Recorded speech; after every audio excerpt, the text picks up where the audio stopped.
Well, hello everyone, and welcome back to Crosswires. Legitimately welcome back. We've been gone for a little bit longer than we planned because, well, there is a legitimate reason, and I'll talk about it after I introduce this week's panel. Now, of course, we are going to be talking about WWDC 25.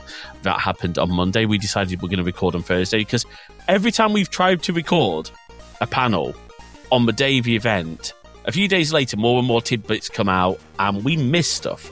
So we thought, no, let's have a pause. It can also be Timbits, Tim Cook. Timbits? Oh, no. Well, they're Tim Hortons' little donuts, those are Timbits. Exactly. Are they? Oh. They're delicious. They're so good. Every church in the United States. What, does Tim Hortons Timbits? Really? Absolutely. Okay, so the voices you can hear, Bill, and maybe see if I've actually got the video edited, alongside me are my wonderful co-host, the co-founder of Crosswires, the co-owner of Crosswires, my beautiful, beautiful fiancée, who I just I just spent time with for a whole month. Yes. Jay, how are you doing? Oh, I'm not doing so great. Oh, hold on. Whoa. What? You've just been to England. You've had an afternoon tea on a canal boat. What's the problem? Well, on that trip, we went to the Science Museum, and my first iPhone is in the museum, so I feel so old. Okay, you feel old. My first computer is in the Science Museum. Okay, fair. And the computers I used at school. Was that not Bridgerton, that one adding machine? Your first computer? Very careful what you're saying here. Abacus. Thanks. Yeah, the abacus, yes. Thanks. And that voice you can hear, just like adding insult to injury, is the wonderful, the fully charged. Wait, no, that's not your show. No. That's not yours. The charged up. No, that's not your show. Alex Lowe from The Interface. How are you doing? Not too bad. Thank you. Yeah, thanks for having me. It's good to be doing another Apple podcast with you guys. So, all good. We need to have you on more. Do you know, I was thinking the other day, obviously, by the way, congratulations on how well your show Charging Status is doing. It's a little surreal because obviously we started back together. Yep. And I'm glad it got a future because it nearly didn't. Yeah, I know. And it was surreal. And obviously, I don't know. We've taken that weekly now.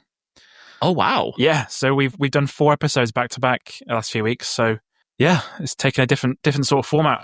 So yeah, it's all good fun. Yeah, takes a lot of time, but yeah, good fun. And you've been driving some new vehicles, and in fact, one of them I think is going to be a little bit relevant to some of today's discussion because you've been trying out some new, well, not new, but features that will get improved, hopefully. Yeah, I think it was this week's all over the place. I think it was yesterday.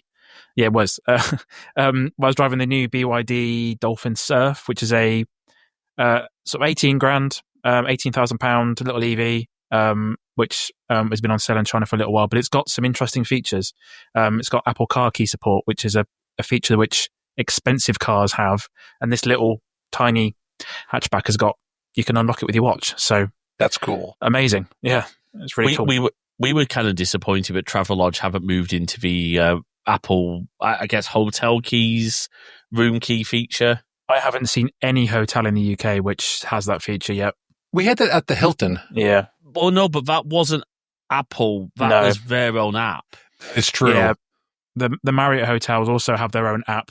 No, I don't. I think only one hotel in America or the USA has that one feature. Oh, wow. The hotel key, I think it's called. So, yeah, we've got to wait a long time for this sort of stuff. So it's a shame. And look, access control is tricky. We're trying to sort it out for the Beat Store because we really want to upgrade it. And that, folks, is why we've been away so long. So, as you may know, Jay was spent a little bit of time away from a podcast while she was working on mental health. But as a result of that, she took on what was meant to be a co-manager's role at her mum's bead store. And then in January, things dramatically changed and those of you who watch our live streams will be aware of this, when the other co-manager decided that she didn't want to be a co-manager, she wanted all the power, and quit, leaving Jay with a team and, everything. So Jay very, very quickly then asked me, because Crosswires as a business had been providing me IT services to the Beat Store. She said, well, do you want to step that up and you want to come and be our technical manager, you're still, it's still Crosswire's gig effectively, but I'm now the technical and creative manager for Blooming Bees, etc. And to say that we have had an uphill struggle to save the business and turn it around would be Jay, just very quickly, because I know people like to know what we're up to. Give people the highlights of what we've had to deal with. I mean, well, we brought the inventory records down from like 20,000 something to like 19,000. So I got rid of about 1,000 records that were no longer needed. Yeah. We revamped the online store. We're working on revamping the website. We've had a major refurb, actual physical refurb of our event center space. And working on some of our marketing, like we're getting digital signage added to the store, because that's the thing that as we were going through retail places last month, we noticed a lot of places use digital signage, and it's a good way to help people know what's going on. And we had to deal with a shoplifter. Oh, yeah. That was... Well, actually, I'm going to give a prop. We're not sponsored ever by Unify. Alex's show's got more chance of getting sponsored by Unify than we ever will. Unify Protect made that process so much easier. I was here on a FaceTime call with the store, but reviewing the Protect footage.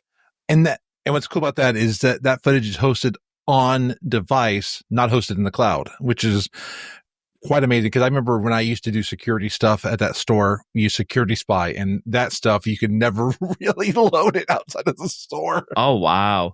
Oh, and of course, Unify, and sorry, I'm just being very, very gushy. Unify Identity's soft phone means I've now got a line in the US that can call me. That's kind of cool. On it too. So our Google Voice workaround is not do that anymore for business calls. I don't have to use Jay's Google Voice. It's brilliant. Anyway, that wasn't an ad for Unify, but I mean, it's... I would definitely say it's interesting timing. Marco Arment gets us a restaurant on Fire Island, and we get a store. I was going to say, yeah, we're copying each other. We should have a chat with him about his Unify. Actually, can I say one final Unify thing? Because it is related to Apple very, very closely. So, Unify recently updated their Portal app to include a new room 3D scanner. With LiDAR, yeah. I actually haven't had a chance to use that yet, so... I have. Oh, nice.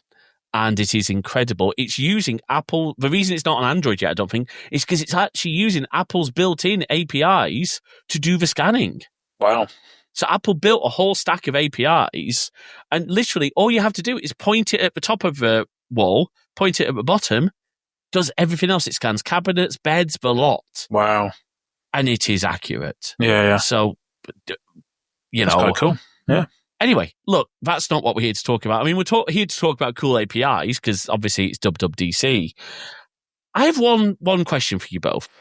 Does anyone else feel that WWDC's main keynote has become less about the developers and more about the users? I think if you look at the fact that State of the Union is where they really talk to developers, I think they probably have realized WWDC is a promotional piece where Apple shows its roadmap for the upcoming year. And then they tell all the developers the nitty gritty stuff in State of the Union, which is another keynote that we don't cover because it's more technical than I think a lot of us can understand. Then I would get my head around. Absolutely. I watched it a few years ago. I found it really interesting, actually. I think it was in 2020, so during COVID. I found that quite interesting. So I didn't understand some of it, but I did find it interesting. So. I mean, I need to watch it. Platform State of the Union is it's a very, very important talk, and it is completely free. You can go and get it and watch that. I think all the sessions are free. That's been obviously the biggest change. Everything's on YouTube now. Oh, really? Wow. They've got an Apple Developer YouTube account now, and everything's on there. All the sessions are on there. So if you want to know something about, I don't know, what they've changed with Apple Wallet this year, you can go and watch it on YouTube. So it's quite cool. Okay, I'll have to go check out, because I always like watching the passwords and passkeys stuff, because I follow Ricky Mondello on Mastodon. So do I. Yeah. And always fascinating to see what they're up to. Yep. Actually, I've got to. You'll appreciate this, Alex. The NHS, the NHS login. Yep. Passkeys. Yes. Passkey support. Yes. I think that was about might have been a few months ago, I think. Okay, but yeah, I missed. Yeah, there's everything's slowly getting there. I don't know when passkeys were first announced, but it's taken a while. But it is very cool. There's been a few. I mean, look, I really love the work we're doing. One of the big things I absolutely adore that we've done recently, and I think this was actually my last iOS version, was that it can now, if you're using something like 1Password or Bitwarden and you put your one-time passwords in there, it can now fill those from that. It used to not be able to do that. It can now actually fill one-time codes from your third-party password manager app.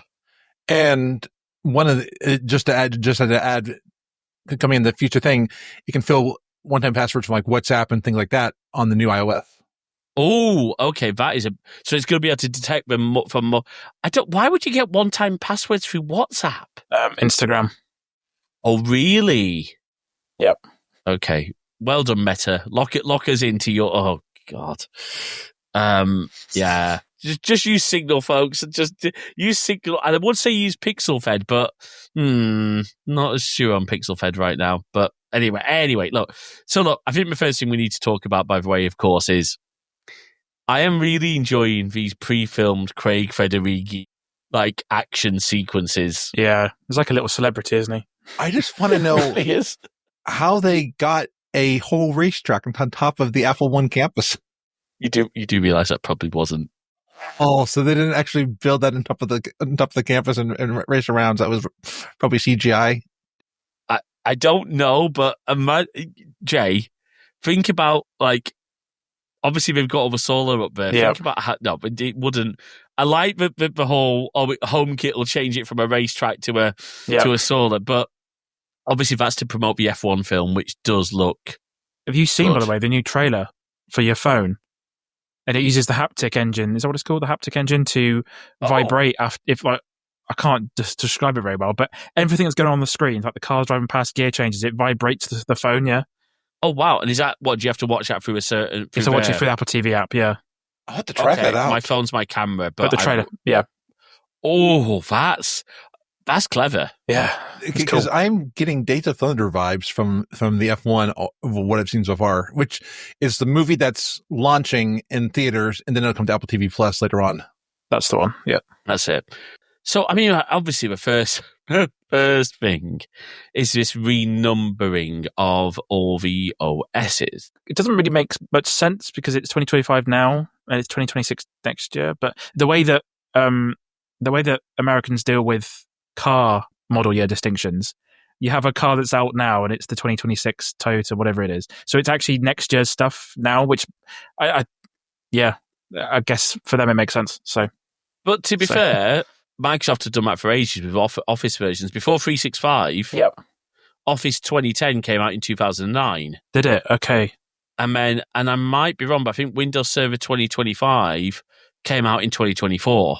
Right. Okay. So it's not uncommon for that to happen. It's weird, isn't it? It's very weird. And it's not like they weren't at a unified... Oh, wait, they weren't. No, they weren't at a unified number. Completely messed up, wasn't it? Yeah. Yeah, because tvOS, I think, was mapped to the iOS versions, but watchOS wasn't, was it? watchOS 11, iOS 18, tvOS 18. I think macOS, it used to be macOS 10 point something, then moved to macOS 11. It's now macOS 15 at the moment. Oh, is it? Okay, so they did switch to a more standardized release pattern at some point then, and now it's macOS 26. So, and then visionOS was on visionOS 2, I think. So they've moved that. So it's saying this is the vintage of the operating system. Yeah. Oh, I've got a 26 vintage iOS. Yeah.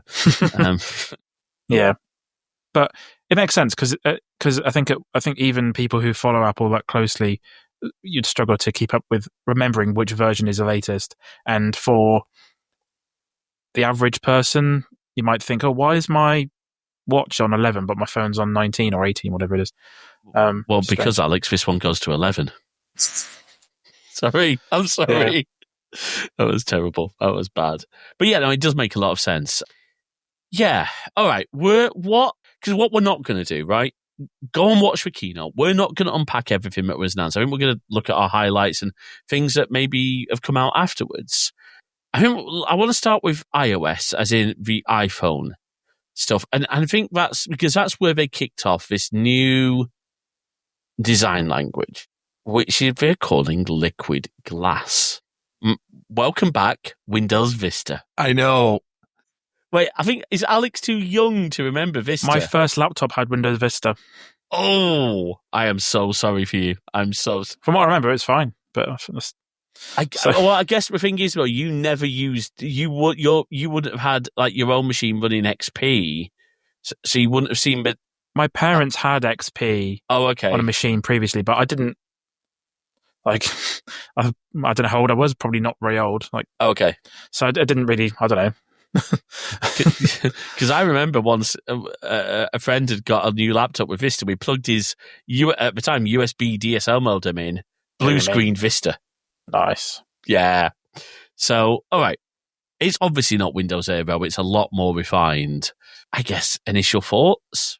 My biggest question is contrast and accessibility, because I am seeing areas, and I'm already hearing it from the developers. And please only install the developer beta if you're a developer and have a device that's not your main device. A lot of chat around that. Yeah. Because otherwise, like a PSA every single year. Yeah. Please, seriously, if you are going to install it on your main device, don't. It's a developer beta. If you do, don't talk to developers about how the apps are, because they're frantically trying to get their apps working. Yeah. And don't even do the public betas, because those are still not for the average consumer. But no. I'm already hearing about, like, some people are finding areas where, like, the contrast between the background and the foreground's not there. The floatingness versus having a, I always get this wrong, is opaque where you can't see through. Yes. Having an opaque tab bar, for instance, in Safari, would not cover up the content behind it. With liquid glass, it's now covering the content. So, like, if you're designing a website, you want to be very careful that your footer doesn't have any information at the bottom of the page that you don't want to see. There's a lot of things that it's covering up because it's liquid glass. And there's just I have a lot of questions until I use it on whether it's going to be, because I struggle if there's not a lot of contrast on stuff. And I'm curious. That's probably my biggest question is, what's the accessibility of it? I think that's a very good question. Alex, your eyesight is better than both of ours, but what's your...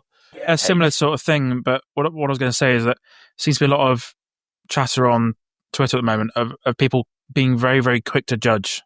And they're treating this first beta like it's what's going to come out. It's not. No, it's not. It's not. It's a long summer until September, so they've got ages. It happens every year. They've got ages to sort these things out, and there seems to be a lot of what do you call it? Like, I don't know, like just opinion baiting on Twitter and stuff about that sort of thing at the moment. So. And I think from developers, it's valid. And so, like, say for example, someone like Gideon Mayhew from the Icon Factory, his opinion as a designer matters. Yeah. But I mean, for example, let's say I'll take Marquez Brownlee, who I like Marquez's stuff. Yeah. But he's not qualified to make those judgments because we're still at developer beta 1 at this point. Yeah, and then if history repeats itself, there's so many iterations every week, I think. I don't know how often they release these new beta updates. But everything changes. A lot changes in the summer. But yeah, I like the look of it. It looks very cool. History with style does always repeat itself. And I think they've done quite a good job. I've watched a few interviews with Craig Federighi this last few days, talking about the whole design language. It looks I like it. It looks cool. I don't know. I haven't had it on my phone yet, so I don't know. So no, yeah. Fair enough. None of us are going to install it on our phone until it's released. I don't think. I've done it once. So I'm not going to bother doing that again. No, I can't do it again. It's just too risky. Okay, so liquid glass. I mean, I like the design concepts.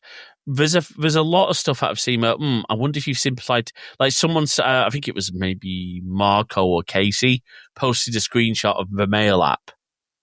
And it does look like they've buried more controls under menus now. The new menus do look nice, but please don't bury quick actions. I mean, for example, iOS Mail makes it quite easy to move mail it looks like the new versions maybe move that. Now, we're having an ongoing issue for Jay's mum, where because Microsoft 365 doesn't make it easy for the iOS mail client to do aliases. So Jay's mum has an email address at one of her businesses and one at the other, but it's the same 365 tenancy. So we've had to move her to the Outlook app. She hasn't forgiven me for that yet because Outlook is not intuitive. And it makes moving mail really difficult. But I'm like, well, I don't know what to do. If anyone knows how to get aliases working, by the way, on iOS mail for Microsoft 365 Exchange, please drop me a note, james@crosswires.net. I will buy you a pint if you can solve that problem for me, genuinely. Okay, design, I think we're going to have to wait and see. But it is very cool that it's going across all. This is, I think, is maybe the first time where we've had a unified design change across all the platforms at one time. Yeah, and I think it's the right time to do it when you're unifying all the version numbers. And it started because it very much it started a little bit on the Mac in some of the areas, but it started heavily in Vision OS. And this is you can see Vision OS is now starting to take root on all the other devices. That is very true. Still can't afford a Vision Pro, but no, I mean I could if I wasn't flying over to the UK all the time. Good point. Yep. Well, there you go. Yep. But you go. That's Jay. That's Jay. Oh, right. Priority. Which is your priority now? It's like Vision Pro, or I mean, James, I don't need to see you for a couple of years. I'm going to go get a Vision. Well, okay, all right, fine. To be fair, is that payback for what? For well, is that payback for picking this up over the weekend? Yeah, your Switch 2. Oh, nice. That I can't find it in stock anywhere. Thank you, EE, for doing that as add to plan, by the way. Oh, wow. You can do that. It's £20 a month. I'm hoping to pick one up in September if I can't pick it up beforehand. Nice. Anyway, back to iPhone S. So look, message backgrounds that sync to all participants. Yep. That's really cool because Jay said to me, we use Signal a lot. She said, "Oh, do you like the new background?" I'm like, sweetie, but backgrounds don't sync on Signal. Right. I was like, oh, now it will be a way for people to troll, and like I can see some of the group chats becoming. Yeah, because I think with WhatsApp currently, I think it's per user. Yes. Which for my sins, I do use WhatsApp for certain group chats, but anyway, they've also got like this typing. There's a lot of WhatsApp features which have come over, like polls and typing indicators for group chats. So it seems like they're paying a little bit of catch up in terms of group chat stuff, but yeah, it's fine. I would love it if it was a way to remove yourself from a SMS group chat. Yeah. Now I have not seen it confirmed, but I believe we are finally getting encrypted RCS. Because I've actually seen some RCS messages. I've had a lot, so I get So because I get like cars delivered to review and stuff. The people that deliver them text me, and it obviously comes back as it's been read. I was like, oh, that's RCS, and I havened noticed. Yeah, you're right. I have noticed. It's cool. Yeah, that I messaged because I wasn't used to seeing their restatus. No, and a typing indicator as well, which is quite interesting. So, that. Yeah, actually, I have noticed that typing indicator. There you go. You know what? I should really try, Jay, and message you. Because in theory, RCS should work internationally. Yeah, I should try and RCS you from my work phone because this is my work phone. I've got the cheapest possible. It's a Galaxy something. Obviously, yucky. Do you know the only reason I put my SIM card back into this, by the way? Probably shouldn't have put. The only reason I ever needed it is for Microsoft Authenticator, a physical phone, but I've got that on my iPhone now. And I just I moved my SIM to eSIM and put this in. But actually, the reason I have this phone is in case my internet goes down. That's the main reason. So I now realize that Android does Ethernet tethering. That's cool. So that, when I need to, gets plugged into an USB-C to Ethernet adapter. And guess what that gets plugged into? A Wi-Fi box. Well, no, my Wi-Fi box. Wow. Okay, email Riley. Right. I think Alex might need a new job. Yeah. So, but honestly, I love the evolution of messages, I think with RCS support, and if encrypted RCS is coming, that's amazing. I want to know, though, how that's been done, because as far as I was aware, the only end-to-end encrypted RCS was Google stuff, and Google hadn't open sourced it. So, they had or hadn't? Hadn't. Oh, really? Okay. Yeah, as far as I'm aware. And now, obviously, I could well be wrong on that now. But yeah. There's also the phone app. Well, we'll get to the phone app in a minute, but there's like this. They call it a junk drawer, but you got unknown numbers will go to a unknown senders folder. Oh yeah, and you can screen those, which is quite cool. Yeah. Oh, you can screen a message. Yeah, because you've already got an unknown senders folder. Yep. But it's not screening. Let's jump, because I don't think there's much more on messages. Not really. No. So let's talk about phone. Yeah, I like the phone apps now on every system. iPad? Yeah. Oh, we brought it to iPad. Mm-hmm. I missed that. So currently, like, if you want to make a phone call from your Mac, you either have to highlight the phone number on Safari or use FaceTime in some weird hacky way. And now you just got this phone app, so all your voicemails are on there, which means you can get to everything from your Mac now.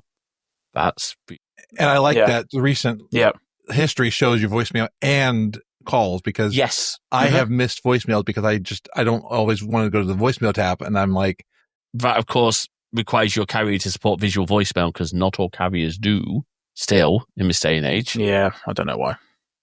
Mine does. EE do, thankfully. EE support a lot of features. Yeah, there's a website on the Apple website which tells you what features are supported by each carrier, and EE support all of them. Oh, nice. Which is quite good. Yeah. I like that. Look, I'm a big fan of EE for mobile. Honestly, I'm a big fan. I'm not with EE for broadband, and that's only because, realistically, because they are BT. We've had this discussion. BT decide, you don't need synchronous speeds on your full fiber. Yeah, we'll give you, whereas my tube connection is 900 down, 900 up, which Jeff definitely enjoyed while she was here. You know, there you go. The other thing, I think for me, the biggest thing, a couple of things. The number of times I am on hold. I was on hold for DWP today. Basically, they paid me money I shouldn't have got. And being the honest person I am, I'm like, hey, shouldn't be getting that money. What have you done wrong? I did say to her, I was getting so frustrated with a girl on my phone because she wasn't understanding. I said, look, you sent me money in error. It's now going to take me time to refund that. And I don't want to be accountable for your mistake. I said, there is a processing fee for the money coming back. So I was getting frustrated. I said, it is 50% of the amount you've sent me.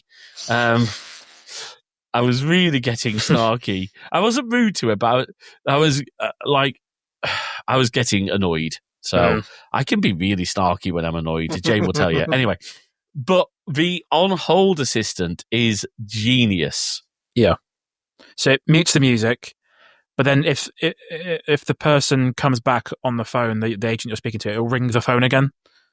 That's what they said, so that's quite cool. And it tells the agent, hey, the person's coming back, so that way the agent's not just like, hello, which is really good. Yeah. Because I don't think it actually ends the physical phone call. It just effectively obfuscates it. Is that the right word? Hides it. Yeah. Hides it on the phone from your point of view, which is nice. Yeah. And the other thing was, I'm guessing it's using some sort of Apple Intelligence features, but if you got a phone call, it will wait to hear if someone introduces themselves properly, and then it will let the phone ring. But it will display the text on the screen first. Yes, the screening. Yeah, the screening feature. Honestly, the number of times I could use that, because, so again, using my work SIM is actually another reason I've taken it out of my iPhone, because somehow this SIM card, the number in here, has got subscribed to a bunch of like solar panel listings and stuff. I'm like, right, stop. And it's like, hello, is that Martin? I'm like, no, this isn't Martin. Please stop calling. It's like, no, that is like. But screening, because there's paid services to do that for you, isn't there, Jay? There's paid screening services. Android's done it for a while, and like Google Voice has done it. So this is Apple bringing their on-device intelligence to it. And there's a lot of like small intelligence features like it can now do translation, and a lot of those are using, if I understand right, they're iPhone 15 and above for a lot of these features. But that would make sense. You can now live translate phone calls, FaceTime, and messages. Yeah. The messages thing is really clever because it will send it back in their native language. It will then do, I think, for FaceTime calls and voice calls, it will do a text-to-speech version of what they've said in your language. Which is really cool because years ago I was actually in Mexico and I don't know much Spanish. I probably should do more Duolingo, but when I was there, I had Google Translate downloaded to my phone, and I was texting back and forth. And the person I was talking to had Google Translate, so we were talking to each other, having a really good conversation just using translation apps. Which it's cool that they're trying to help bridge the gap on language. Uh-huh. Mm-hmm. And I think the big thing that you highlighted is it's using the on-device intelligence. Yep. And obviously that's the big message from Apple. People say, Apple are really slow to get AI features. And, notice Siri was only mentioned, I think, twice in my whole Someone said keynote. twice. Yeah. And Apple has said that we will hear more about what's coming to Siri and Apple Intelligence later on, because it is definitely, I think it's safe to say all of the promised things from last year's WWDC have not shown up, and we don't know what's still going to come. I mean, there's a lot of features that looked really cool, and I still think look really cool, but Apple made a quick thing saying you'll hear more about what we're doing with Apple Intelligence later this year. Mm-hmm. I do like the visual intelligence for stuff on your screen and for photos, because that's going to be great for menus, for example, or signs and things like that. So that's going to be really helpful. Yeah. Again, I like the fact, speaking of Apple Intelligence quickly, look, the fact that they've opened up the APIs to the on-device, I actually thought it was private. I thought they did open it up to the private compute cloud as well. It's only local for now. Is it only local? What I've been hearing is speculated is they'll open up the private cloud compute to developers using a subscription later on. That would, yes, because of course they don't want to be paying for every little app's use of their cloud hardware. One of the apps that is coming to other areas is Journal, but Day One's already announced one of the things they're going to do is they're going to use the on-device models to look at what you've written in the past and actually change their prompts to say, hey, how was pizza night, for instance? That's cool. So developers are going to be able to use AI without giving your data to another outside source. The ethics of where did Apple source their models is still up to debate, but you're not training a bigger system with your data. You're only training it on the on-device, and which I think, again, it's huge, giving people a model, because a lot of developers have been doing some great things with AI models anyway, but now they don't have to pay the fees to other sources, and again, privacy controlled, so that way you don't have to give your device or your data to a third party. Yeah. What was the thing that they announced? And this is me forgetting. There was one that was optional to go out to ChatGPT as well, and I'm trying to remember things like, for instance, Genmoji and Image Playground can now go to ChatGPT, but it tells you. And if I remember right, anything that Apple sends to ChatGPT does not get saved in their cloud. So it's just like a lot of things like DuckDuckGo's Duck AI. You can use it without giving out all of your data. But yeah, there's a lot more ChatGPT integration that I've noticed. But Apple tells you, hey, it's going to a third party. And I think that transparency is important. I've got to ask you both, and Alex, I'm going to start with you. Have you used Genmoji or Image Playgrounds much? I used it once when it came out. That's it. I've definitely used it, especially since getting an iPhone 16 Pro. Because I had a 13 that did not have Genmoji, so I didn't use it a lot, but I've been using it a lot more. And it does it. Now that I've seen how to use it in other apps, like in Signal, I can do it. So I'm starting to use it more. But I do like that you'll be able to give it more prompts, because I found some of the prompts limited, and it can go out. You can give it a emoji that you want it to base it off of for it to use as a foundation, because that's one of the things. Sometimes I have an emoji idea, but I couldn't tell it, hey, use this emoji for your foundation. Interesting. The other thing I've noticed is you can't, for example, I can't say generate a picture of Jay with a pride flag behind her, because I think it deems that, and it's a tricky one, because I can see why they wouldn't do it, because think about the hate images that could be created if... Yeah. So just like when we had Professor Catherine Flick on, a lot of those more controversial subjects are just treated as a siloed off section on a lot of these AI models. That is very true.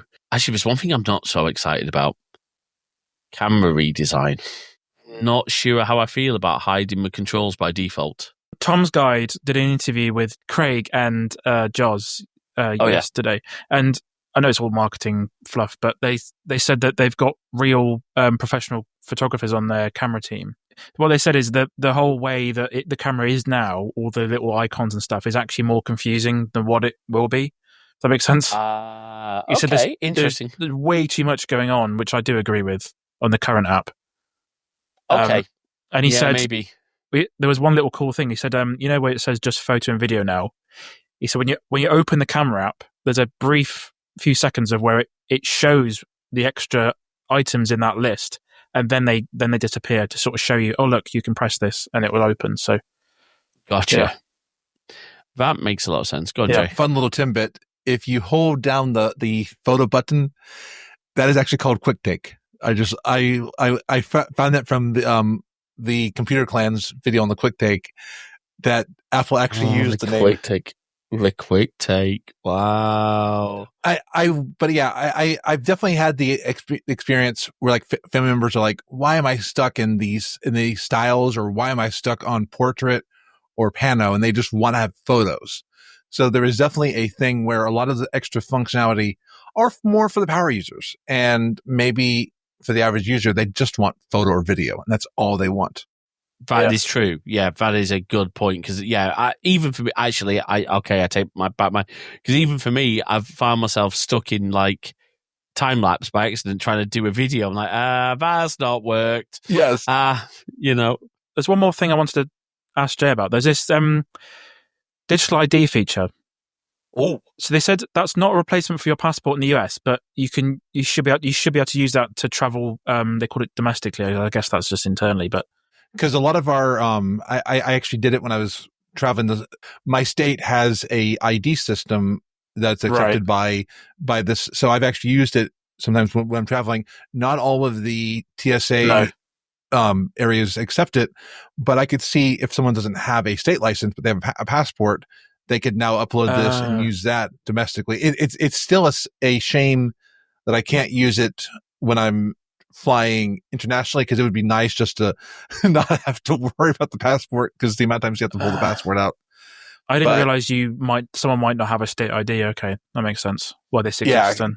Yeah. I mean, think about myself, right? A state ID for me, and Jay might correct me if I'm wrong, but my state ID would be a driver's license.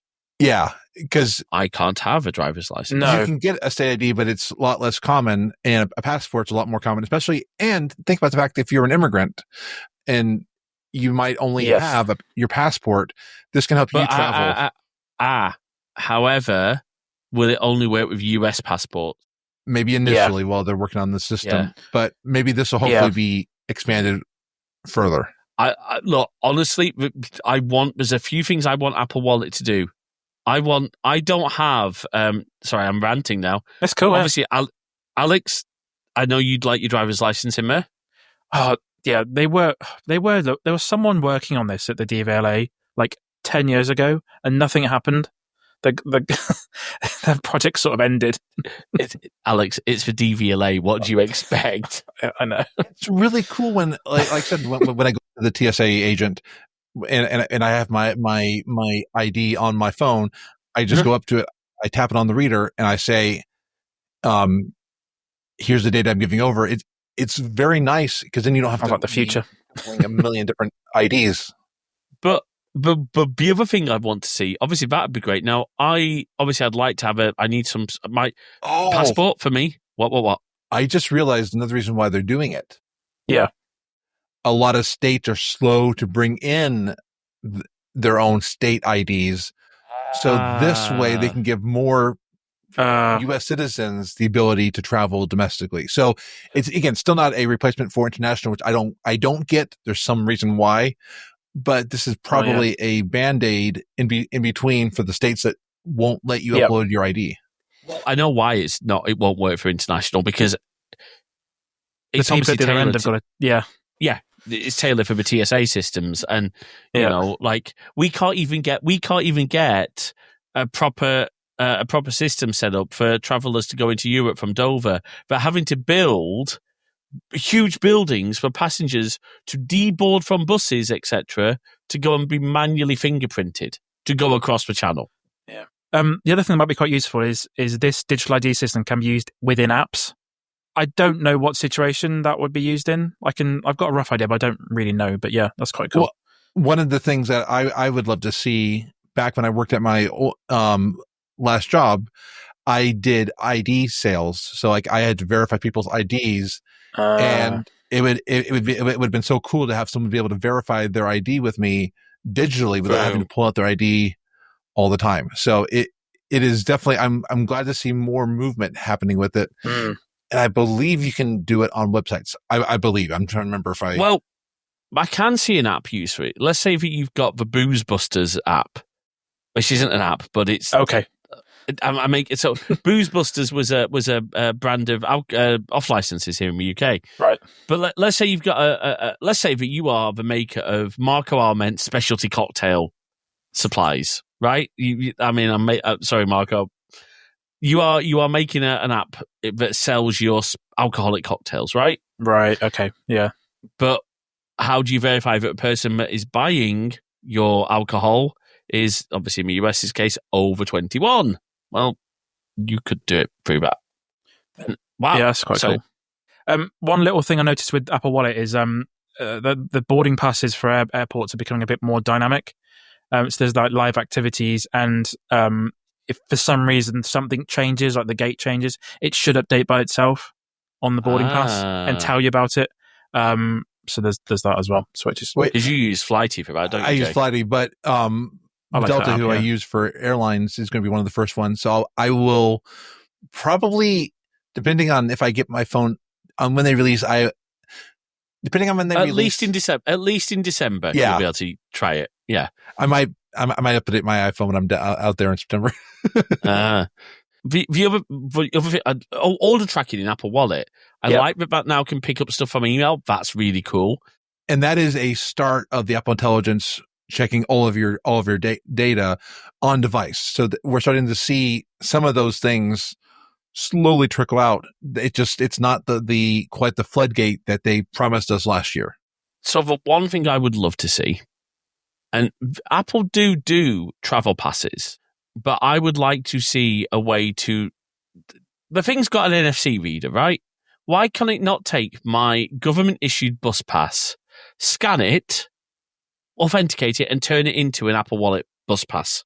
Why is that not a thing? I think authentication, just they want to make sure that it's you and that somebody doesn't just walk by your card and pick up your bus pass.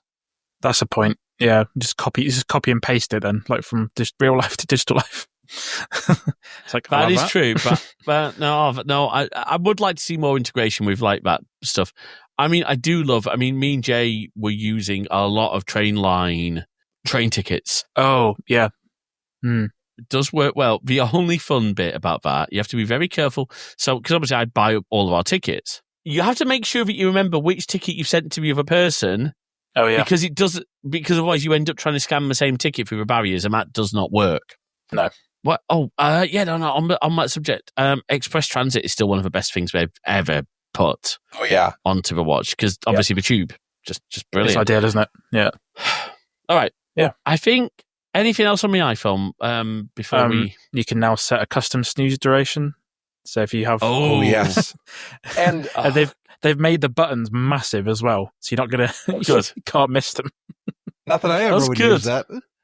I use it every morning. I'm sorry. And, yes. Yeah, because we are no longer set in the 9-minute snooze. Yes, between 1 and 15 minutes. That's good. I need to read up more on this, but alarm clock applications can now use a thing called alarm kits, so that they are much more system level. So if you like using a third party alarm app, it should work much better after the developer accepts alarm kit. That's cool. That is really good. Oh, I do like the some people don't, but I kind of like how the lock screen will scale the clock and stuff, and it's a nice enough feature.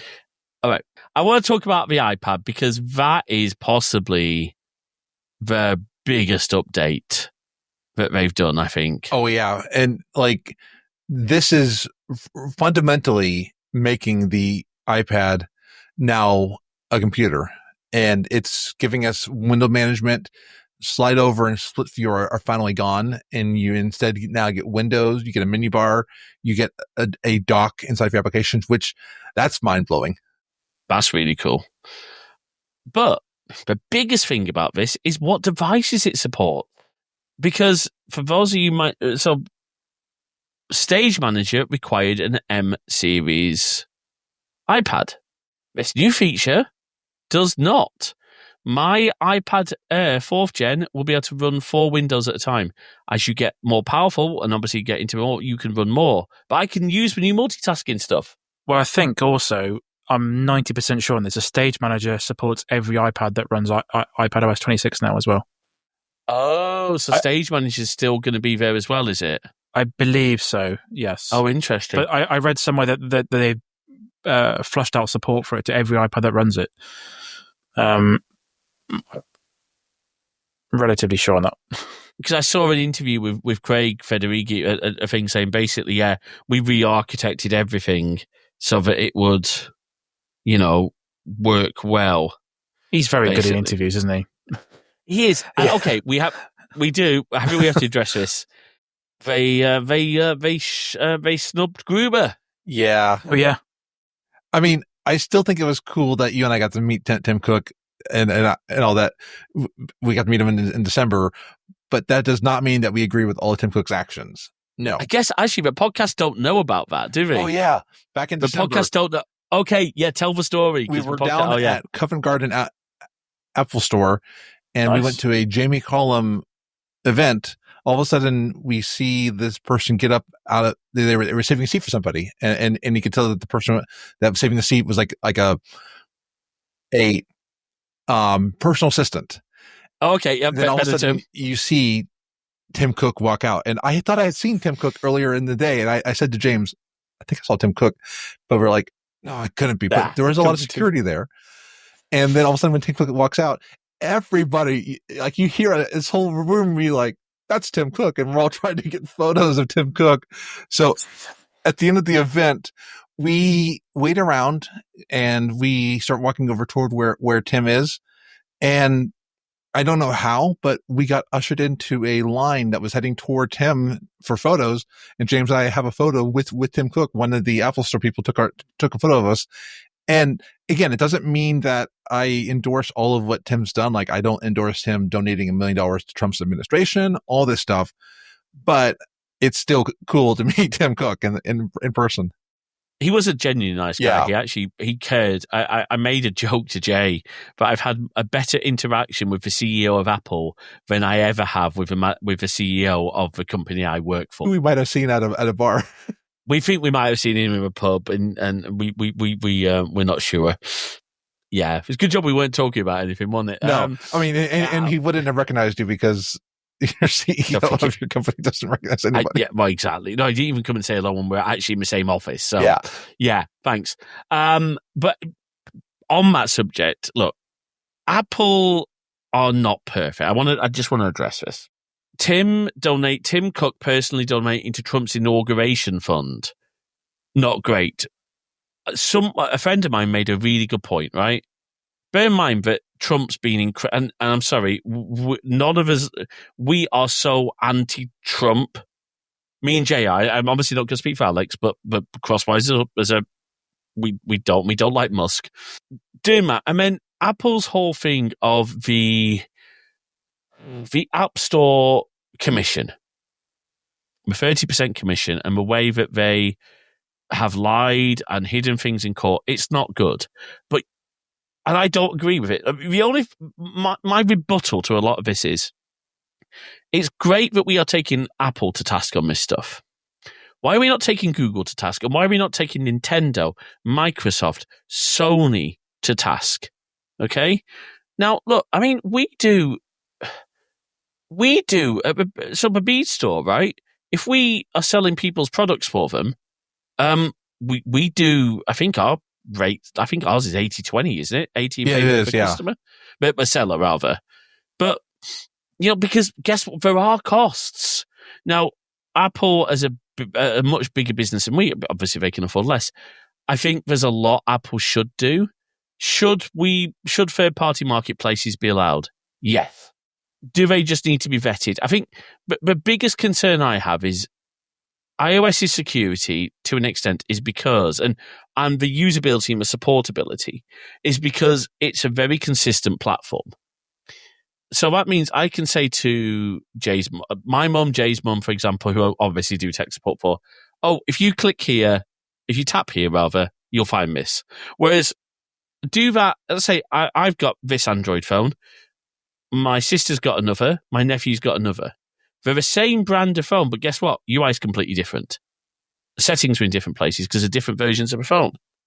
That's my concern. I don't want that compromised, I think that the alternative app store should be opened up to more than just the EU. I mean, I think it should be opened up to every country, because then you have the app store, just like on Android, you have the Google Play Store for the officially Google sanctioned apps, and then everything else, even though the Google Play Store has even worse malware than the App Store.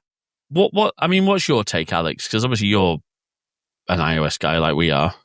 The company's got costs, and I guess the third-party app is just like third-party app store stuff, isn't it? So and developer relations and things. Yeah, basically, yeah.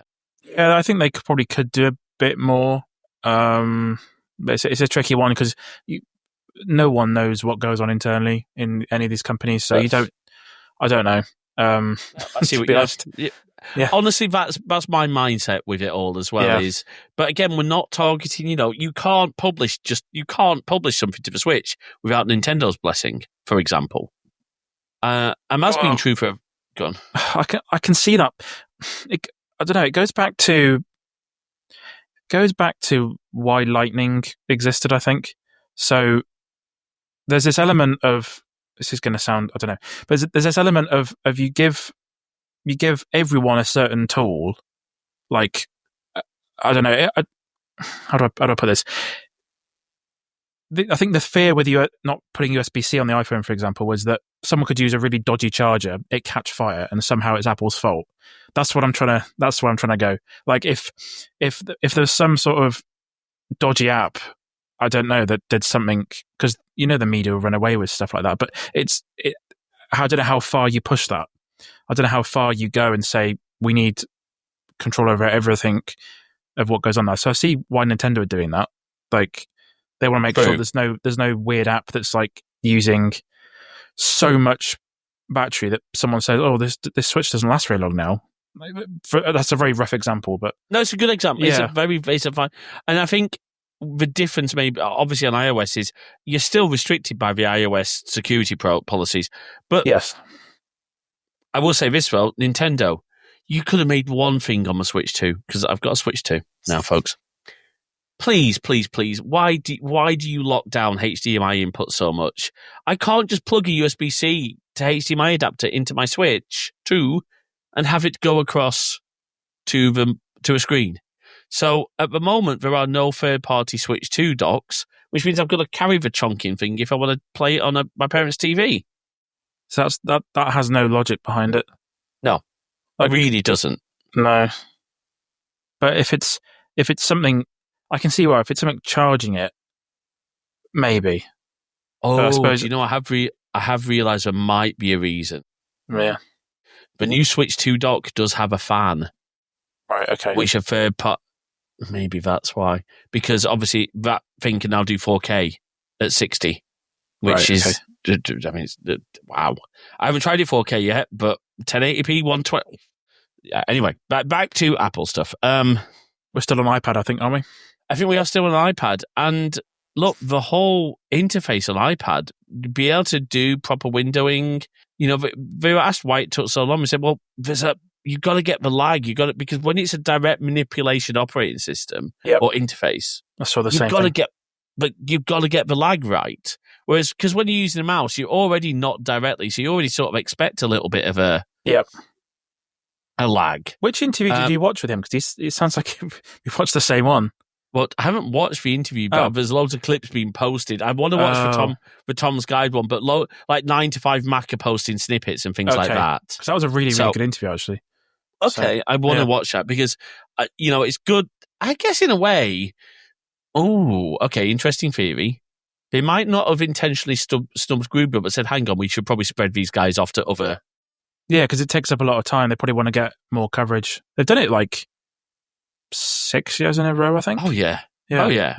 Well, and one of the things about the new mouse pointer on iPad is it's no longer a circle, but it's an actual pointer. And because in the past, you were expecting iPad manipulation to be kind of a finger or a tip of an Apple Pencil, and now it accepts much finer control.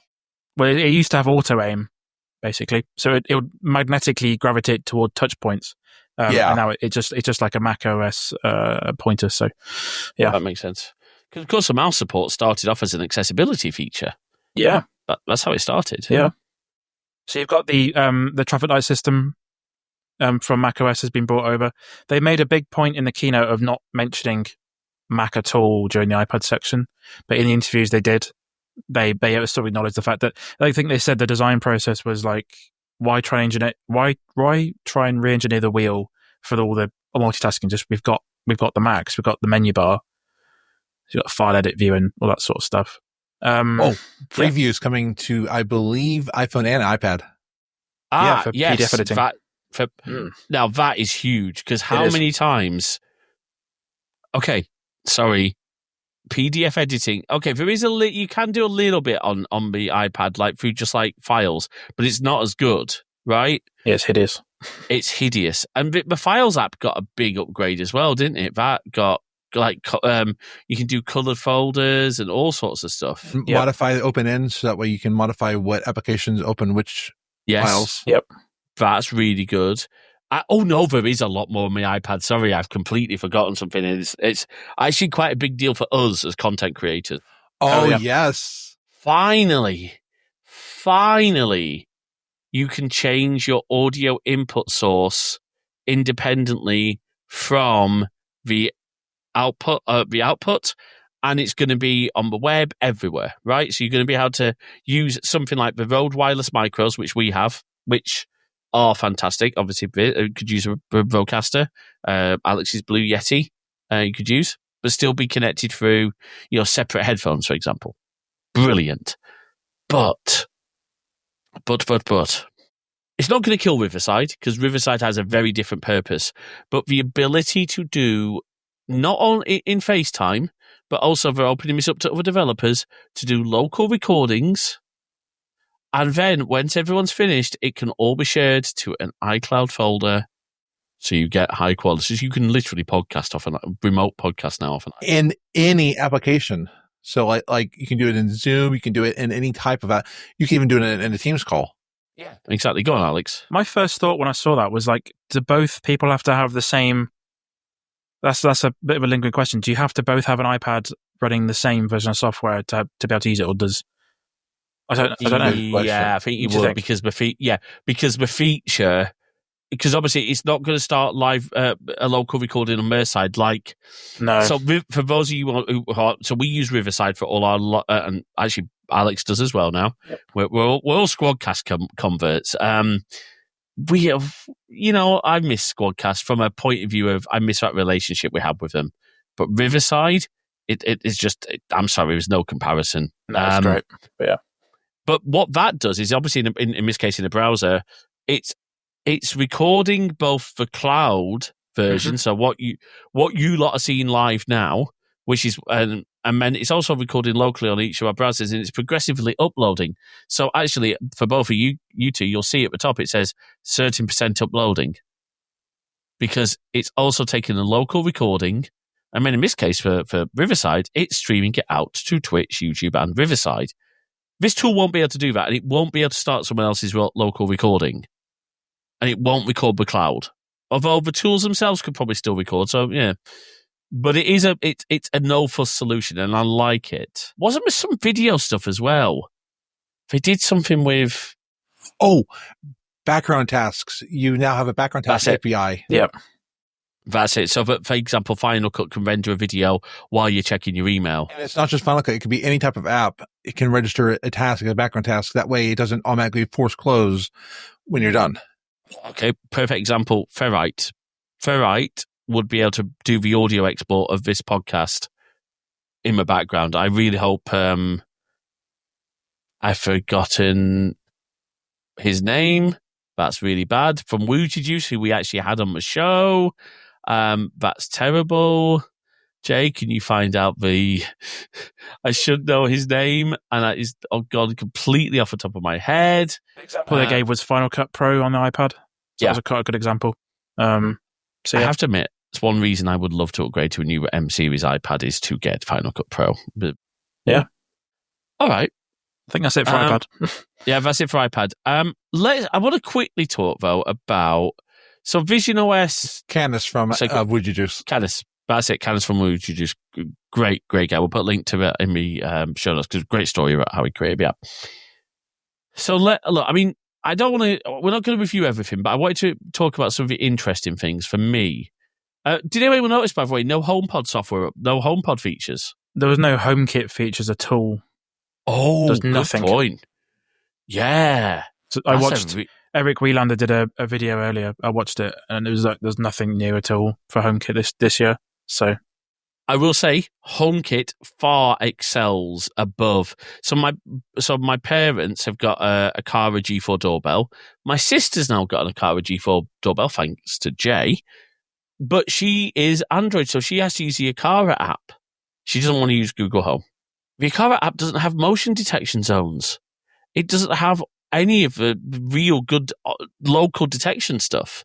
Right. So Home's still far better.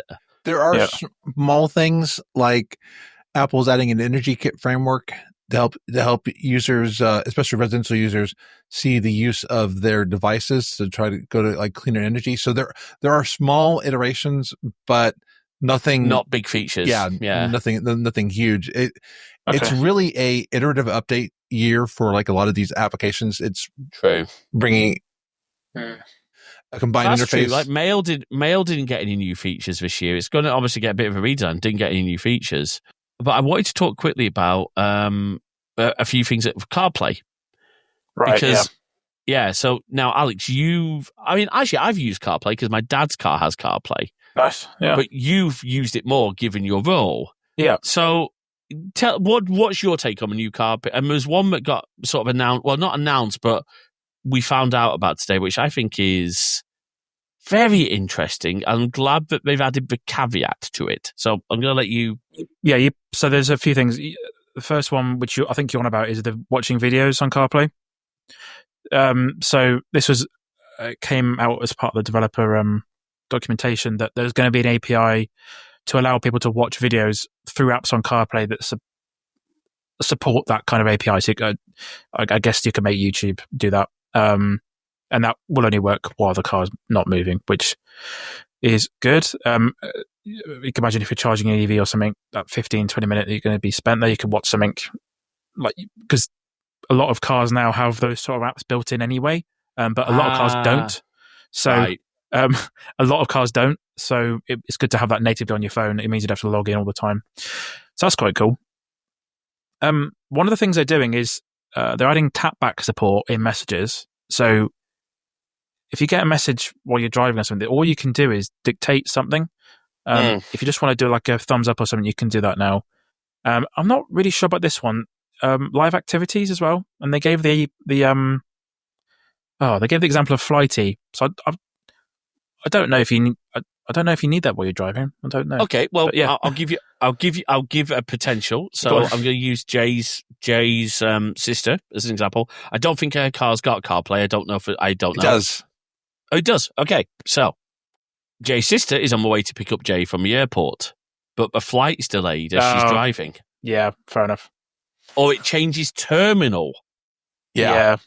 You know, so actually that could be. Yeah, I didn't think of that. That's fair. And the last one isn't really WWDC related, but it happened a few weeks ago. Is that CarPlay Ultra, or the next gen CarPlay, finally came out, and it's on Aston Martins only.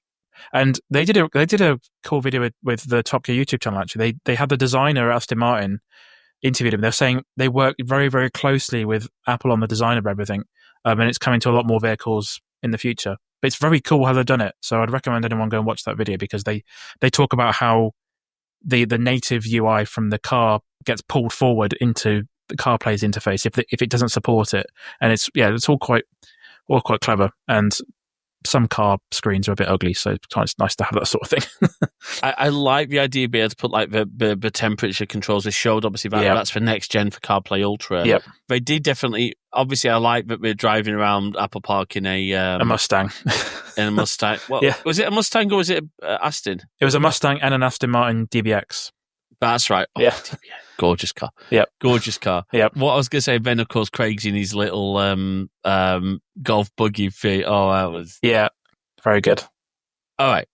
CarPlay as a whole, I've used it. I say I've used it. I've helped my dad use it. It's great. It really is great. But integration, I hope it comes to more. I be able to watch videos. I think if I understand it right, it's going to be AirPlay for CarPlay. So I think you might also be able to, if you're a passenger, you might be able to AirPlay to the CarPlay display. I don't know. The way I understand it, it's there's currently apps that support CarPlay at the moment. They've got their own custom UI for it.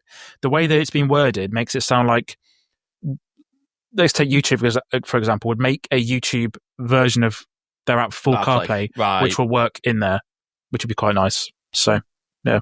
It's going to have to be hardware supported, obviously, on the device. But, that's what, so the clip I read was, it's going to require hardware support for the AirPlay functionality. So it might be both, because that's a good stopgap until an app. The AirPlay idea is, I don't know, because the way CarPlay works, it connects over Wi-Fi currently, but typically those sort of vehicles can only do. Hold on, this is early today. This is Mac rumors, yeah. I'm looking at 95 Mac. Okay, so it says from iPhone right on the car when we aren't driving. It does. It's AirPlay video in the car for apps. So I think I'm just reading the notes here. Yeah, that would make sense. It won't be the passengers because it still uses. Yeah, that makes sense. It just uses the built-in Wi-Fi connection to stream that video over. Yeah, that makes a lot of sense. Yeah, which is still good because it means you don't then have to wait for the developers to support it. Yep. So that's actually a really good thing. All right. Yeah, that's cool. All right. Okay, watchOS. I like how they're simplifying the workouts because Jay found. I had to show Jay, if you tap the workout a certain way, it'll start one instantly. But if you tap it another way, it'll make you do other custom options. So it depends which way. But it looks like they've made it easier to start workouts now. Yeah, I didn't know that. So okay, and they've added an AI workout buddy that can encourage you while you're going and also start music and podcasts. Unfortunately, it's podcast app, not Overcast. Yeah. But they're adding it to that will look at your past workouts and your fitness history and say, hey, this is your 7th time running up this hill and all that. You're doing a great job. And I just realized I did a Stranger Things reference. Yes, you did. Yeah, I mean, okay. I am skeptical because I can see it me. Come on, you fat pig. Get up that hill. Come on. Move it. I think it might be helpful. I think there's a lot of jokes. I don't want an AI telling me that I need to get off my couch. Like, I know I need to do that. I think it will only happen when you're trying to do a workout. Yeah, I think so. Yeah. Oh, the you can flick away a notification. Oh, yeah. Yep. So it's going to be like that. Yep. All right, let's talk macOS because I think macOS now obviously it's going to be called Tahoe. Tahoe, yeah. Why am I thinking of beads? There's a it's Toho beads. Yeah, Toho beads. It's not Tahoe. Okay, that's fine. Goodness, I was thinking, oh no, please don't. So this is Tahoe. Love, of course, a crack marketing team is still there. In the micro 10 years on. Yep. 10 years on. Yeah. I hope that van's been upgraded to an EV at this point. I really do. Yeah, little ID Buzz or something. ID Buzz. My friend's just got one of those, by the way. Really? We got to see it. Nice. It's nice. Yeah. It's really nice. It's obviously a new design language. I think there's a few apps there's one app that me and Jay might be switching away from. Oh, yeah. So right now we use Alfred, and a lot of people use Alfred, Raycast, or LaunchBar, and what they've brought in with the new Spotlight. Oh, there's a lot of reasons why I might want to move away from Alfred, because like developers can do app intents and they can add things to it. You can do shortcuts directly from Spotlight, and they've opened up a lot of they've also opened up a lot of where they can use the models and Shortcut as well. So it's kind of a Shortcut and Spotlight have both gotten a huge improvement, and they brought clipboard history. Yeah, that's a big deal, because even Windows 10, unless your stupid IT department disable it, which I have. They claimed it's for security, right? I'm sorry. How is that a security issue? Anyway, so clipboard history, obviously we would use Alfred. That's now coming natively.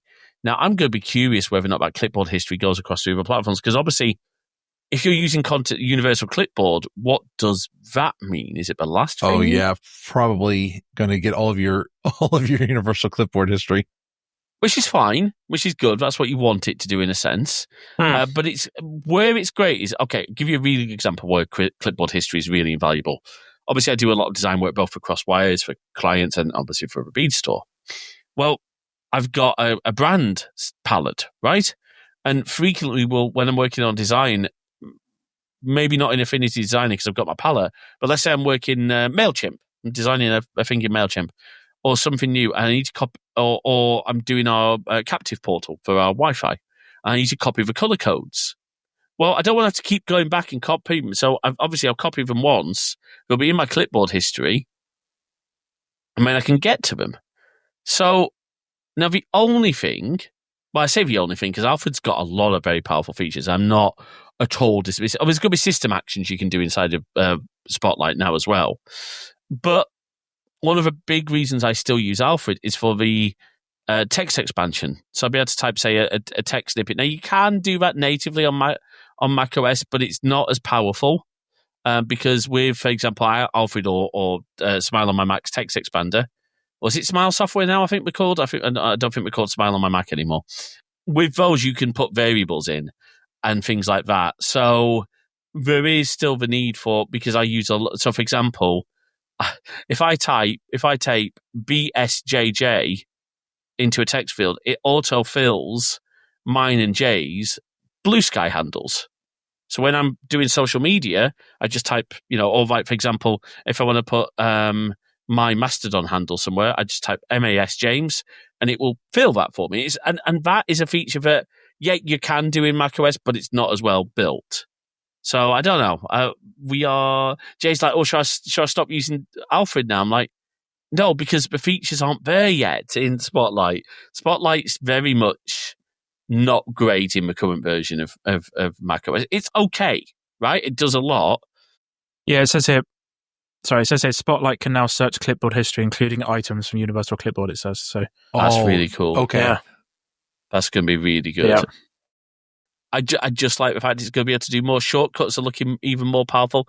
The ability to do on-device AI with stuff like, so for example, I could copy our episode title and say, write me a better version of this. I could run a shortcut, just do that for me. Nice.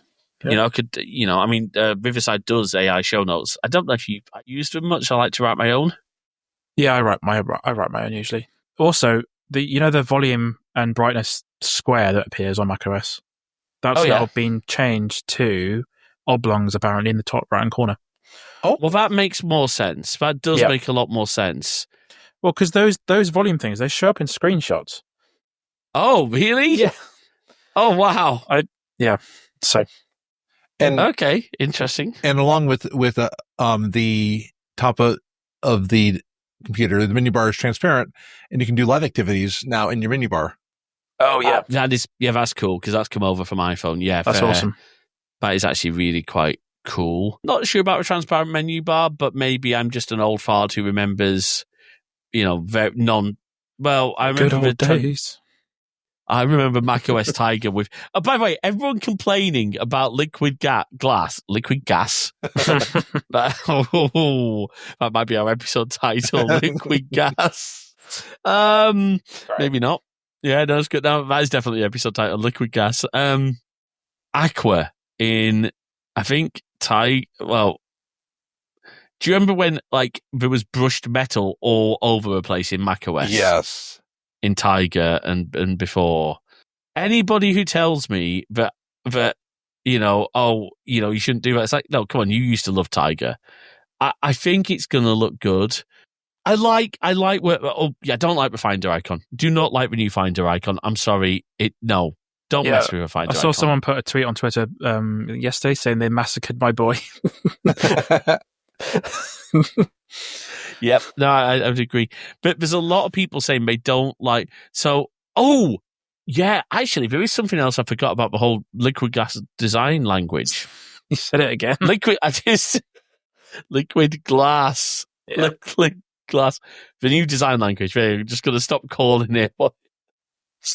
The new design language. It looks like they are improving the tinting of apps, but they're also going to have this, and I'm not sure, I'm going to try it, the wholly clear mode for all the app icons. Yeah. Kind of like the idea of that. And I think they've got a new tool to help you design the icons better. So developers got better tools to actually build those icons. But a lot of people are saying, well, in macOS, for example, and I'm actually looking down at my dock, and I'm actually not seeing many examples of this. I'm trying to think. I mean, look at. Do you mean the app icons that don't conform to a certain shape? They sort of look 3D. I think they've got rid of that. I think they have to go inside of a frame. Yes, that's what I mean. Yeah, so they're now going inside a frame. I did see that you can change that back. Interesting. Okay. So I don't, but I'm just looking at my dock right now, and there's very little that doesn't fit inside the frame, actually. Yeah. Anymore, so I think Steam's one that I noticed is still a one that circle that's not in a frame. Yeah. I think Launchpad is going, so that's going to become just apps. I think I might be wrong there. I read somewhere that Launchpad was gone, but it just replaced with Spotlight. I'm not sure how true that is, but that would make a bit of sense, to be honest with you. The other thing is that, have you ever changed, I guess you guys don't use iCloud keychain passwords, but sometimes, I don't know, 1 out of every 10 times you change a password, it doesn't save properly. And then you have to go and change the password again. It now will remember the history of the old passwords and when they were changed. Oh, that's good. Yeah, that's a feature in 1Password that I like. Yeah. Oh, is that okay? That's a 1Password. Yeah, but feature. 1Password has password history. I will say, I think I've said this every time we've talked about 1Password versus passwords. If you are a wholly Apple family or group, and you don't need some of the more advanced features, or really advanced sharing, Apple's passwords is really good right now. It syncs on Windows as well. Yes. Yeah. It works. Yeah. And that's autofill as well on Chrome. So that's impressive. Yeah, it's very good. So, which means it also should, in theory, work on Vivaldi as well, because Vivaldi will. I keep promoting Vivaldi because we had John from Vivaldi on the show. We got asked. So Jay got asked by a vendor. We were trying to troubleshoot an issue. By the way, golden IT rule we found out. It's Jay's looking like it's always DNS. Always DNS. Because couldn't load down. I was having an issue with a vendor, and I was like, "Oh, it must be DNS." Yeah. So, yeah, Jay was having issues with analytics loading. And I have to admit, I might have yelled at Jay a little bit because I'm like, so you opened a ticket with our vendor when it turned out it was our Pi hole blocking it. She's like, oh, yeah. But when we were troubleshooting, we go, why are you using Vivaldi and not Chrome? And Jay had to explain, well, Vivaldi is Chromium. It is a Chrome browser. It's just, but no, I do like that where the design language is heading. I like macOS. I love, as we said earlier, phone apps coming across. It's a lot of stuff. And it's. I think Jay summed this up really well earlier. This is an iterative year. This feels like a snow leopard year rather than a leopard year. I don't know if you'll. I just saw on Mac Rumors that there's reports that Apple Intelligent features are kind of be coming this spring. So there's more stuff happening in. Yeah, because Jay, we're in summer. No. Yeah, but next year. Next spring. Okay, gotcha. Yeah. So Apple's still working on a lot of the Apple Intelligence features that were promised. So don't think that this is the last that we're going to see. Mark Gurman, who sometimes is right, did say that we might see some Apple Intelligence features shown when they launch the iPhone 17. Oh, well, what if they call it the iPhone 26 now? Imagine if no, iPhone 26 Pro Edition. They've got a history of avoiding the number 9, and that stems from some Asian countries where number 9 is unlucky. They've never released. Well, watchOS 9 was an outlier there, but yeah, we missed out on iPhone 9 and iOS 19. So that's true. Did we miss out on? No, we didn't. Oh wait, we did. No, we didn't get. Did we get a Series 9 Apple Watch? Yeah, we did. Okay. Yeah, but it's Before, okay. I don't know when you're planning on finishing, but there's a little bit of an update to Apple TV. So the first one is the Apple TV HD from 2015 is getting this update, which is insane. What? Yep. Wow. Oh, okay. Jay has this. Yeah. Jay has this won't device, get all the advanced features in it. Like it won't get liquid gas and all that, but it's going to get everything else. I'm trying to make this into a Doctor Who Maverick thing where we're just going to. Oh no! Liquid gas. If you're doing karaoke, you can use your iPhone as a microphone. Oh, okay, yeah. So, I mean, look, Alex, I think my next birthday party, I think that might have to be a thing. I'm busy that day. Sorry. I mean, I'll be there. So, yeah, you will. Yeah, that's true. And what's quite nice is for households with multiple people that use Apple TV, currently it will log into the default one that last used, but now it will ask you which one you'll log into, much like how Netflix does, I guess.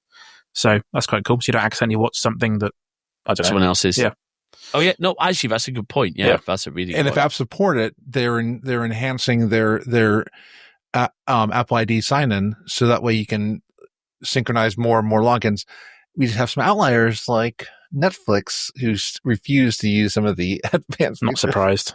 No, they're doing something as well for captive Wi-Fi, where if you signed into it on one device, that was rumored, but it hasn't happened. Oh, it hasn't actually happened. Oh, okay. I read that rumor, and there's no logical way that could even work because if you think about how Unify works, that MAC address has got to be approved. So how could that? That's literally impossible. Unless I'm overlooking something. I don't think. No, it's a good point because, so if you think so, obviously, you have a captive portal login. You have to captive portal. You have to log in. It then approves that MAC address. Mm-hmm. So the only way it could do it is by sending. I guess the captive portal would have to support it, but in theory, it would know the MAC address of all your iCloud connecting devices. Do any captive portal support? But when you join a new Wi-Fi network, the phone comes up with a brand new MAC address for that Wi-Fi network by default. Unless it pragmatic. Well, no, you're right. Yeah. Unless Apple pragmatically say, "Oh, well, but we might." No, I can't see how it would work. This wouldn't work. No, okay. The other, it's a nice idea that someone had, but just a bit impossible. Fair enough. The other one is if you're on the Apple TV, it looks like you'll be able to get a phone call as a notification in while you're watching TV. Yes. So you can get a phone call in. So that's quite cool. And if you haven't got a HomePod, you can set an AirPlay speaker as a permanent speaker for the TV. Oh, so a Sonos. Is that okay? If that's AirPlay, Sonos support AirPlay, yeah. Or Unified Play System, if you've got that. Oh yes. Yeah. Hey Jay. Our amp supports AirPlay. Oh, true. So we can make that. Mm-hmm. We've got. In fact, I think both of our amps support AirPlay. We've got two. We've got like a multi-zone. Ooh, okay. Oh yeah, we're fancy. Well, we had to upgrade one of them because our previous sound system in the retail store side was, to be fair, is a Spotify Soundtrack Your Brand player, which does work really well, but it was connected to computer speakers. Pointing, so we actually got a professional audio install done again. We had one already in the event center. I'm a big fan of Apple TV and the AirPlay support, but that also means, so again, what that also, I guess you wouldn't do this if you had a home theater receiver. You would just do that over HDMI. You wouldn't do AirPlay. If you had a theater receiver that supported CEC, then yes, I think. Is that ARC? ARC, that's the one. I see it. Audio return channel, yeah. Enhanced ARC, yeah. I think that's the one. HDMI CEC is for turning the device on, isn't it? Yeah. That's right, yeah. Which is great, by the way, because when I power off so I can tell my HomePods to turn on and off my TV, and because of CEC, it will power up the Apple TV and my TV. Yeah, that's quite cool. Yeah. But I was going to say, I've been having a lot of weird issues recently. Jay and I were really frustrated. My HomePods just keep not connecting to my Apple TV, and I think I found out why. Apple say, make sure your HomePods are on a 5 gigahertz network. I'm like, they are not. They are on my IoT network, which I have enabled that IoT enhanced connectivity for in Unify, which means it's a 2.4 gigahertz only. I am really contemplating moving my HomePods back to my main network. I keep all the Apple stuff on one VLAN because I trust them. Gotcha. That makes sense. Yeah. So I guess you could if you put it all on one VLAN on a 5 gigahertz, I just need to create a new IoT 5 gigahertz, I guess, or something like that. If you wanted to do that, yeah. Yeah. I might move them back to a main network. We'll see. Yeah, I trust Apple more than, say, some random team. I don't buy Temu home devices, by the way, but I do trust them more. Well, those are my most trusted devices in the network. So, what your HomePods, Apple TVs and HomePods, for HomeKit purposes, yeah. So that makes sense. Yep. Oh, so one of the things that I wanted to tell this story because Apple Intelligence obviously has a lot of negative feedback, particularly around notification summaries. Like they had to turn it off for news, if you remember. Yep. Well, I had a good one, which I think I've turned off notification summaries for it now, but the Unify app. Now, this would only apply if you're a nerd like me who manages, I think, 1, 2, 3, 4. I think I've got 4 different consoles. Alex has probably got a lot more in his Unify app. Maybe not, actually. No, I guess I've got 17. Got 17? Yeah. Okay. So, now, those will have various states of configuration and different WAN setups, like mine does. So, my Unified Cloud Gateway Ultra up there, I do have it so that I can tether my phone, as I said earlier, by Ethernet. So that acts as WAN too. Well, what had happened is I got a summarized notification that said WAN 2 backup, and then it named another console, which actually turns out to be a console at Jay's house, so Jay's parents, and said, and has been updated. The summarized notification made it look like WAN 2 on that console had come back up. I'm like, it doesn't have a WAN 2 anymore. It did for a short period, but I'm like, that's not good. And then I reread it, and it's like, no, it's my console that's WAN 2. So we've still got a lot of work to do on that. Yep. And there are definitely times that summaries have helped and they've been good. I have heard don't ever try to break up somebody over text message because it just says relationship ended and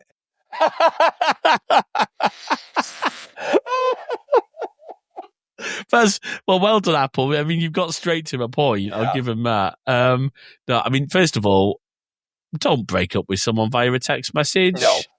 That's just not that I'm planning to break up with anyone. That's good. By the way. That's good. Yeah, I'm just for a record. I have no plans to do that. I mean, we're actually, Jay and I are hoping to get married next year. We're actually, we're really looking at, because of a mess of the UK visa stuff, trying to get Jay here, full time. I think we're going to legitimately, by the way, skip a step by getting married. Wait for it, folks. On a cruise ship. Unfortunately means we won't be able to live stream it. So that's the only downside. No, I'm not paying for that Wi-Fi package. No. No. Unless Alex can smuggle us a Starlink. Yeah, the marine plan's quite expensive, actually. It's very expensive. Yeah. By the way, is that a unified mobile router I see behind you? I've got a new background. Yeah, that is a unified mobile router. I've been to IKEA. I love. Yeah, that's the Kalag system, Alex, isn't it? I think you and I have the same IKEA shelf. I think look. No, you actually do. Look. Yeah. And to be fair, okay.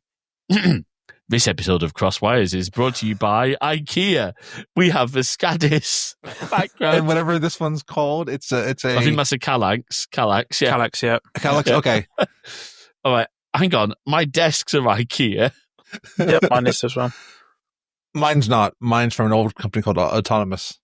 That used to have AI in it. So that's why I bought it, because it had it. Did it actually have AI? It did for a little bit. I could tell it. Okay. So, sorry, hold on. Sorry, what? I could tell it to increase my to stand up or sit down, and it was supposed to. The thing that they promised us is it was supposed to track your Fitbit usage to see if you needed your desk to be in sitting or standing after how long you've been walking. So that stuff never panned out.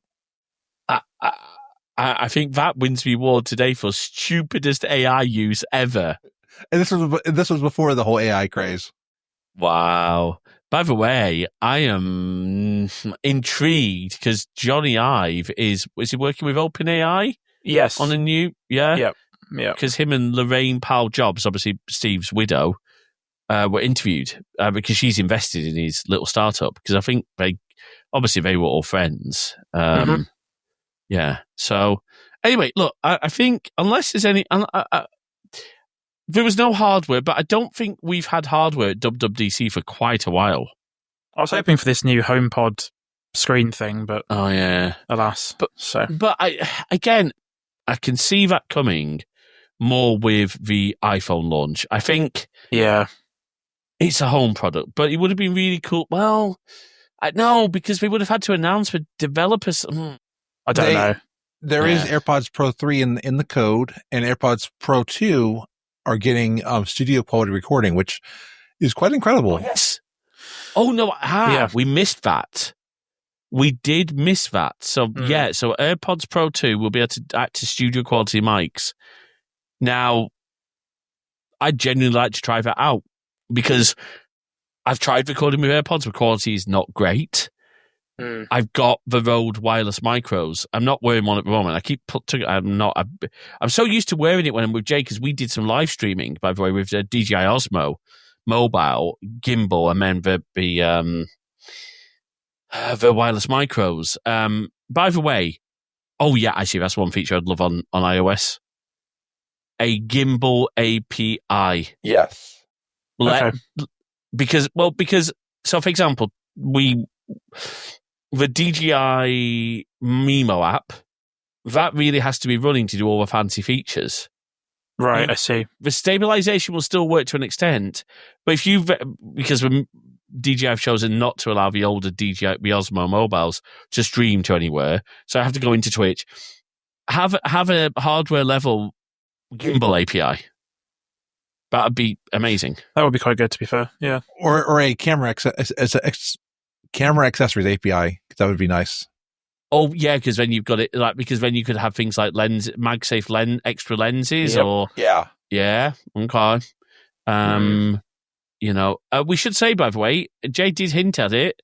Jay got a new phone while she was here.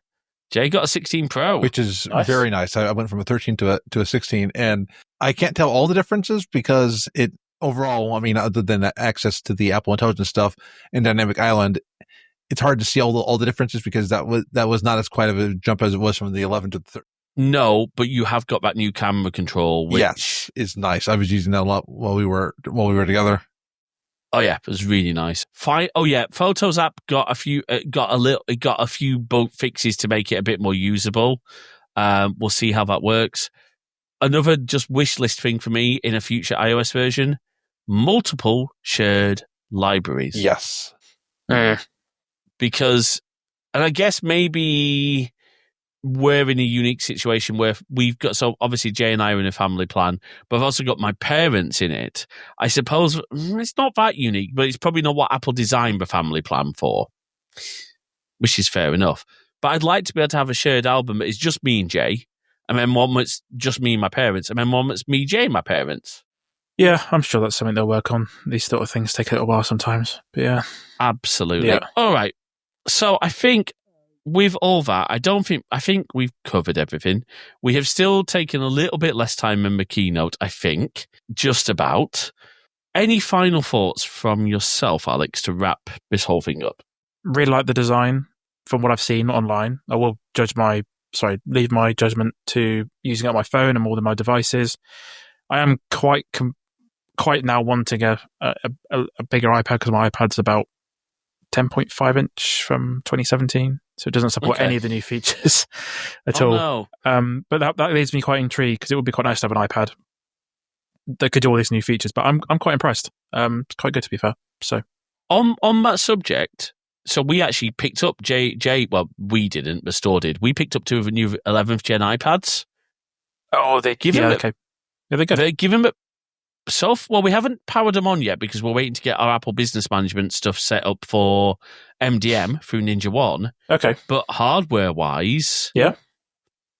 What do you think, Jay? I mean, you've handled them. They're very nice. And, they're not heavy, which is nice. And they're not quite as small as the Mini because we look at the Mini, but they're also not as expensive as the Mini is. Which is a very ridiculous thing, but the Mini costs more than the base model iPad. Yeah, I got the Mini. I love it. Yeah, I love the Mini. It's really cool. It is a bit. I got mine with a built-in SIM, so it's nice. Really useful. But it is quite expensive. So, well, I remember the iPad Mini used to be the cheapest iPad. Yep. And obviously that's all changed. But just because all these new multitasking features are going to come to all the iPads, I'd still say they'll probably, for me, if I was buying a new iPad right now, it would be M3. Is it M2 or M3 iPad Air at the moment? I think 3. M3. Yep. I think so. I think you're right. I really would be tempted by one of those right now. Yeah, because I'm on a Pro and I'm thinking about my next one will be an Air. Yeah, you're on the 12.9 inch Pro. I think one before the M series, right? Which thankfully can last for another year. Yeah, absolutely. I can see it lasting probably another year after that, to be fair, if they don't do any anyway. We'll see.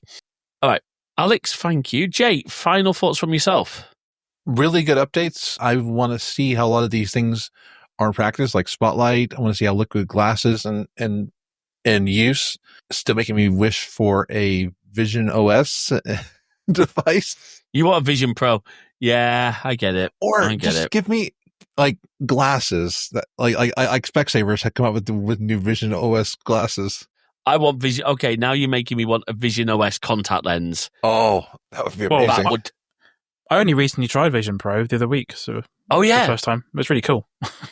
It is cool. I was really blown away. Yeah, because which demos did you do? You did the immersive ones. I mean, the one where you're walking a tightrope. That one is so scary, especially. And like the sport one, I think, as well. And what was the other one? I can't remember. But I don't think I've been that excited about using a piece of technology for a very long time, and it was really cool. That's all I've got to say, really. But what I can envision is lying in my bed, just looking up at my Mac and using the Mac virtually. Yeah. I did a Vision Pro demo, but unfortunately, because of my contact, because I've got a rigid permanent contact lens, it won't work, and won't work properly. And credit to Apple, this is the time we met Tim, so we'd actually gone in to do a Vision Pro demo, And they said, there's a concert going on tonight, stick around. Well, we've got a late train. We did still make our train back, which was good. Anyway, they tried to, I'd actually, because we've been traveling, I had my actual glasses with me, because these are just reading glasses, right? But my actual normal glasses I had, they tried to scam a prescription in my glasses. And I think the technical term that came back from the scanner was, what the F are those? Because my script is so powerful and complex that I think it didn't like it. So, got you. But I still got to try it. They actually did everything they could to make it work for me. So it's incredible. Yeah. It was really, really powerful. All right. Well, Alex, obviously everyone knows where they can find us, but Alex, where can people find your fantastic content? So you can find my website, theinterface.uk, at theinterface.uk. There's car news and different bits and pieces on there. And I've got a few podcasts, one about Ubiquity called UI Chat I did with my friend Evan, and then also Charging Status, all about EVs, which I did with my friend Jim, and car reviews on YouTube as well. So yeah, all good fun. Very, very good fun. I highly recommend UI Chat and Charging Status. Thanks. Really, really good shows. We definitely, I think, honestly, I've said this before, between you guys, Cody, and Tom Lawrence, I get a lot of my network news and stuff and things from there. My condolences. Yes. No, it's always good fun. All right. You can find our, well, I was going to say you can find more about us at crosswise.net, but the site's down right now. As I record this, our WordPress site has gone majorly, it's just died. So I'm in the process of trying to migrate us to Webflow.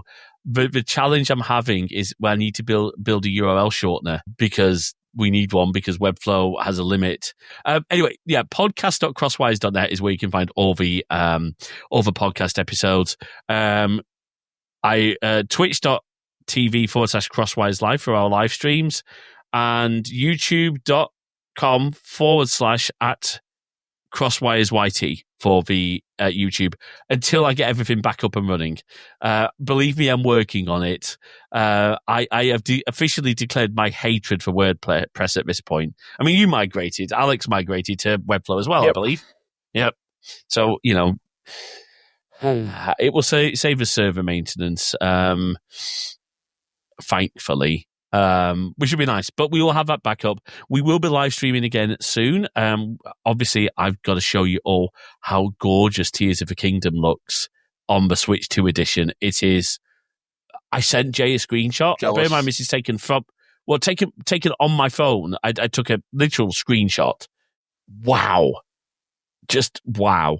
And Mario Kart World is so much fun, so we'll definitely be playing all that. We're going to do me and Jay are going to do a new co-op series with Satisfactory, which we're really excited about. Alex, it might sound really boring. It's a factory building game. Okay. Yeah. It's a lot of fun. Like automation. It's meant to be good. It's like you're on an alien planet, so it's all future tech. And then we've got some really cool episodes in the bank. We will be releasing them. And yeah, we'll be back again soon. Make sure you follow. Hang on, I'm gonna let the outro do everything because. Oh, hang on, all the links still working, Jay? They should. Okay, cross fingers. Cross fingers. We have a Discord. If you're not sure how to get to it, ping one of us on social media because those links are working. I've tried to fix a WordPress site. Honestly, it's just ridiculous. Uh-huh. All right. Thank you, everyone. Maybe our WordPress site needs some liquid gas. Oh, I'll torch the thing with liquid gas if I need to. And on that bombshell, it is time to end. Thank you, everyone, for watching and listening.